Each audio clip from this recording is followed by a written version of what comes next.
नमस्कार, vision IAS के news today के इस अंक में आप सभी का स्वागत है। इस अंक में हम आपके लिए लेकर आए हैं यूपीएससी परीक्षा की दृष्टि से महत्वपूर्ण कुछ अहम खबरें। इस अंक की सबसे पहली खबर पर्यावरण से संबंधित है। पर्यावरण प्रदूषण रोकथाम एवं नियंत्रण प्राधिकरण (EPCA) ने राष्ट्रीय राजधानी क्षेत्र दिल्ली में 15 अक्टूबर से वर्गीकृत प्रतिक्रिया कार्य योजना यानी ग्रैप लागू करने के लिए दिल्ली व अन्य राज्यों को निर्देश जारी किए हैं। पर्यावरण प्रदूषण रोकथाम और नियंत्रण प्राधिकरण ने दिल्ली, हरियाणा, राजस्थान और उत्तर प्रदेश को निर्देश दिया है कि वे राष्ट्रीय राजधानी क्षेत्र दिल्ली में वायु प्रदूषण से निपटने के लिए वर्गीकृत प्रतिक्रिया कार्य योजना ग्रैप को लागू करें। दरअसल ग्रैप स्तरीकृत प्रतिक्रियाओं का एक समूह है जिसे प्रदूषण की एक निर्दिष्ट सीमा तक पहुंचने के बाद लागू किया जाता है। उच्चतम न्यायालय ने पर्यावरण प्रदूषण नियंत्रण प्राधिकरण को इस प्रकार की योजना लाने के लिए अधिदेशित किया था। आपको बता दें कि EPCA पर्यावरण संरक्षण अधिनियम 1986 के तहत अधिसूचित और उच्चतम न्यायालय द्वारा अधिदेशित निकाय है। आइए अब जानते हैं शीत ऋतु से पहले ग्रैप को क्यों लागू किया जा रहा है। पंजाब और हरियाणा जैसे पड़ोसी राज्यों में कृषि अवशेषों का दहन, धीमी पवन गति और शीतल तापमान से प्रदूषकों का धरातल के समीप ठहर जाना, अन्य कारण जैसे वाहनों और उद्योगों से होने वाले उत्सर्जन, निर्माण कार्यों से उत्पन्न धूल या अपशिष्ट दहन आदि। हाल ही में भारतीय कृषि अनुसंधान संस्थान पूसा दिल्ली ने एक अपघटक कैप्सूल पूसा बायो डिकम्पोजर विकसित किया है, जिसे एक तरल घोल में परिवर्तित किया जा सकता है और कृषि अवशेषों के अपघटन के लिए खेतों में इसका छिड़काव किया जा सकता है।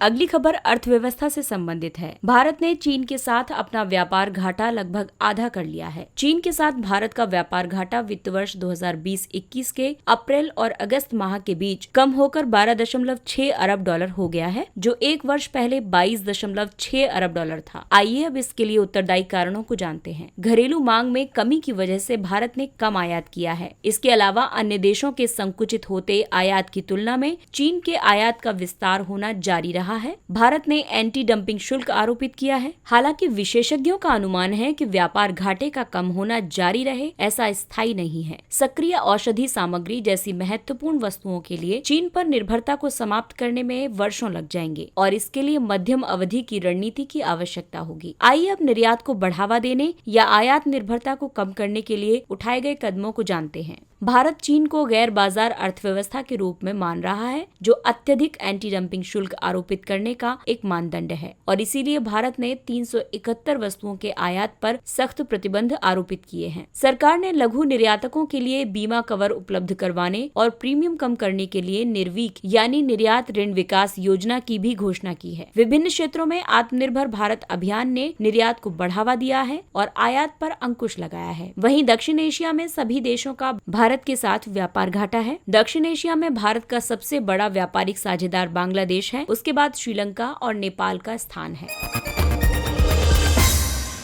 भारत मौसम विज्ञान विभाग एक गतिशील प्रभाव आधारित चक्रवात चेतावनी प्रणाली आरंभ करेगा। ये नई प्रणाली किसी विशेष क्षेत्र में चक्रवात के प्रभाव का आकलन करने के लिए भूस्थानिक और जनसंख्यात्मक डेटा के संयोजन के साथ मौसम संबंधी डेटा का उपयोग करेगी। इसके साथ ही जिला विशिष्ट चेतावनियों जो स्थानीय आबादी, आधारभूत संरचना, बस्तियों, भूमि उपयोग और अन्य तत्वों के अनुरूप हों, इनको प्रसारित किया जाएगा। भारतीय मौसम विज्ञान विभाग इसके लिए राष्ट्रीय आपदा प्रबंधन प्राधिकरण यानी NDMA, भारतीय राष्ट्रीय महासागर सूचना सेवा केंद्र इनकोइस और संबंधित राज्य सरकारों के साथ साझेदारी कर रहा है। इसका उद्देश्य संपत्ति और अवसंरचनात्मक क्षति और आर्थिक नुकसान को कम करना है। दरअसल राज्य सरकार को निम्नलिखित 4 चरणों में चेतावनी जारी की जाती है। इसमें सबसे पहले चक्रवात पूर्व निगरानी द्वारा चक्रवाती विक्षोभ के विकास के बारे में 72 घंटे पहले जारी की गई प्रारंभिक चेतावनी शामिल है। चक्रवात सूचना जो कम से कम 48 घंटे पहले जारी की जाती है, इसमें चक्रवात के स्थान और तीव्रता के बारे में अग्रिम जानकारी शामिल होती है। वहीं चक्रवात चेतावनी के तहत तटीय क्षेत्रों पर प्रतिकूल मौसम के प्रभावी होने से कम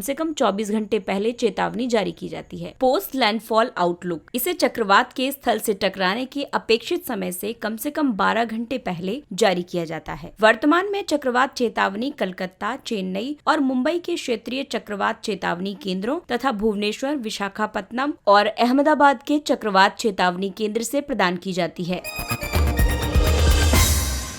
अगली खबर रक्षा क्षेत्र से संबंधित है। भारत और यूनाइटेड किंगडम रक्षा लॉजिस्टिक्स साझाकरण समझौते पर हस्ताक्षर करेंगे। यूनाइटेड किंगडम के साथ ये समझौता संयुक्त प्रशिक्षण अभ्यास के साथ साथ ईंधन आपूर्तियों और पुर्जों के लिए सैन्य अड्डों और एयरफील्ड्स के पारस्परिक उपयोग को सक्षम करेगा। ये पहली बार भारत को अटलांटिक महासागर में नौसैनिक सुविधाओं तक पहुंच प्रदान करेगा। ये भारत यूनाइटेड किंगडम रणनीतिक संबंधों का भी प्रतीक है। ध्यान देने वाली बात यह भी है कि भारत ने संयुक्त राज्य अमेरिका, ऑस्ट्रेलिया, फ्रांस, दक्षिण कोरिया, ओमान और सिंगापुर के साथ भी इस तरह के समझौतों पर हस्ताक्षर किए हैं। रूस के साथ भी ऐसा ही समझौता विचाराधीन है। आइए अब इन संधियों के महत्व को जानते हैं। ये समझौते भारत को इस क्षेत्र में कई बंदरगाहों और सैन्य अड्डों जैसे खाड़ी में प्रमुख सैन्य केंद्रों से लेकर दक्षिणी हिंद महासागर में दूरस्थ कीलिंग द्वीप तक, इसके अलावा ओकिनावा और बुसान जैसे रणनीतिक सैन्य स्थानों तक पहुंच प्रदान कर सकते हैं। भारत प्रशांत क्षेत्र में तेजी से अस्तित्व में आ रहे चीन के सैन्य अड्डों जैसे जिबूती को ध्यान में रखते हुए इस प्रकार के समझौते अपने स्वयं के अधिक लागत वाले विदेशी सैन्य ठिकानों को स्थापित किए बिना भारतीय नौसेना की परिचालन पहुंच का विस्तार कर सकते हैं। ये संधि संपादक देश की सेनाओं को द्विपक्षीय प्रशिक्षण गतिविधियों, संयुक्त राष्ट्र शांति अभियानों, मानवतावादी राहत कार्यों आदि के दौरान एक दूसरे के सैन्य अड्डों तक पहुंचने की अनुमति प्रदान करते हैं।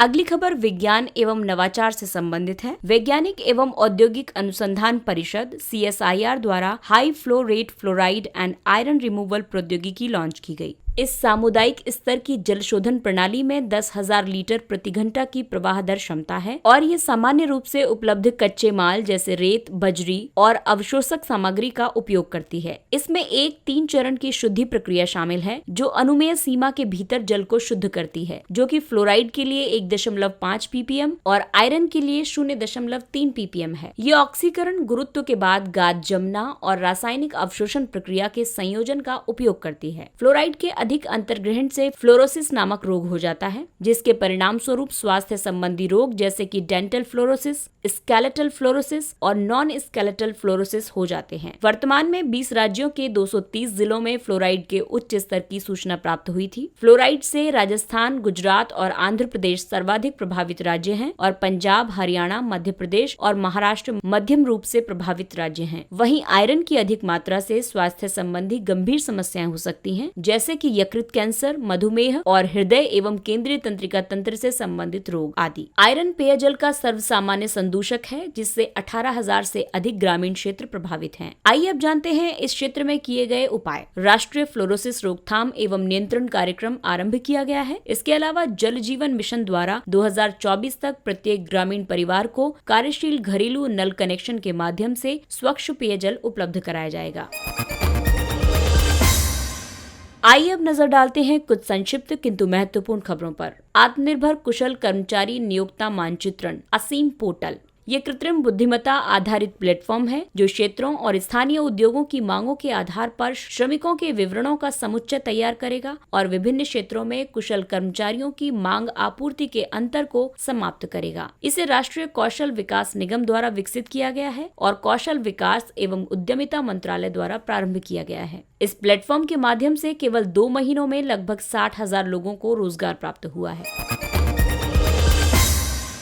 ज्ञान सर्कल वेंचर्स ये भारतीय सूचना प्रौद्योगिकी संस्थान श्री सिटी आंध्र प्रदेश में इलेक्ट्रॉनिकी और सूचना प्रौद्योगिकी मंत्रालय माइटी द्वारा वित्त पोषित प्रौद्योगिकी व्यवसाय इंक्यूबेटर है। ये उभरती प्रौद्योगिकियों जैसे internet of things, artificial intelligence, blockchain, robotics आदि का उपयोग करने में संलग्न इंक्यूबेटरों को वित्तीय और तकनीकी सहायता प्रदान करने के माध्यम से गहन तकनीकी उद्यमिता को बढ़ावा देने के लिए एक technology incubation and development of entrepreneurs TIDE 2.0 incubation केंद्र के रूप में कार्य करेगा।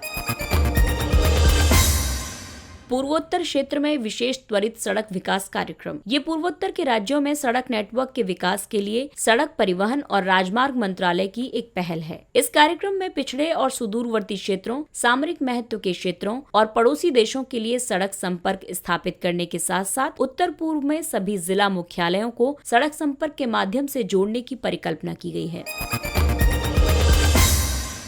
Television rating points (TRP). Mumbai police TRP हेरफेर घोटाले की जांच कर रही है। TRPs ये दर्शाती हैं कि किसी सामाजिक आर्थिक श्रेणी से कितने लोगों ने किसी विशेष अवधि के दौरान किस चैनल को सर्वाधिक देखा है। भारत 1 मिनट के अंतर्राष्ट्रीय मानक का अनुसरण करता है। TRPs विज्ञापन दाताओं के लिए मुख्य मुद्रा है, जिसके द्वारा ये तय किया जाता है कि किस चैनल को cost per rating point (CPRP) की गणना करके विज्ञापन देना है। गणना के लिए सूची में सम्मिलित 45,000 घरों में ब्रॉडकास्ट ऑडियंस रिसर्च काउंसिल यानी बार्क के बारओमीटर को स्थापित किया गया है। बार्क यानी BARC एक उद्योग निकाय है जिसका स्वामित्व विज्ञापन दाताओं, विज्ञापन एजेंसियों और ब्रॉडकास्टिंग कंपनियों के पास है। इसके द्वारा भारत में टेलीविजन रेटिंग का निर्धारण किया जाता है।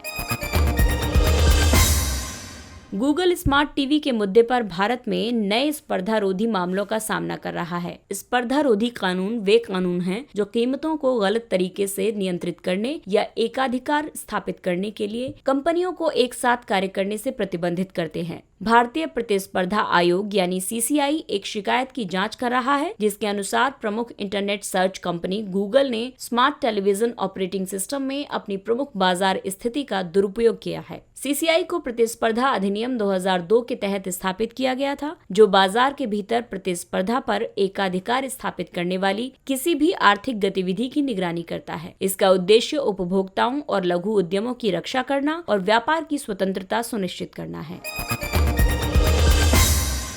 झारखंड से ड्रैगन फ्लाई के जीवाश्म प्राप्त हुए। ये 2.5 मिलियन वर्ष पूर्व नियोजीन कल्प का भारत में प्राप्त प्रथम ड्रैगन फ्लाई जीवाश्म है। ड्रैगन फ्लाई आर्द्रभूमि जैव संकेतक हैं और मांसाहारी जीव हैं, जो अन्य कीटों जैसे कि पतंगों, मक्खियों, मच्छरों आदि का भक्षण करते हैं। ये किसी दूसरे स्थान में पाए गए विशाल ड्रैगन फ्लाई के जीवाश्मों की तुलना में छोटा है। खोज से ये पता चलता है कि ड्रैगन फ्लाई का विकास उष्णकटिबंधीय गर्म और आर्द्र जलवायु में हुआ था, और चूंकि वे अपना अधिकांश जीवन ताजा जल के निकायों के निकट व्यतीत करते हैं, इस तथ्य की संभावना है कि एक ताजे जल का स्रोत छोटा नागपुर पठार पर मौजूद रहा होगा।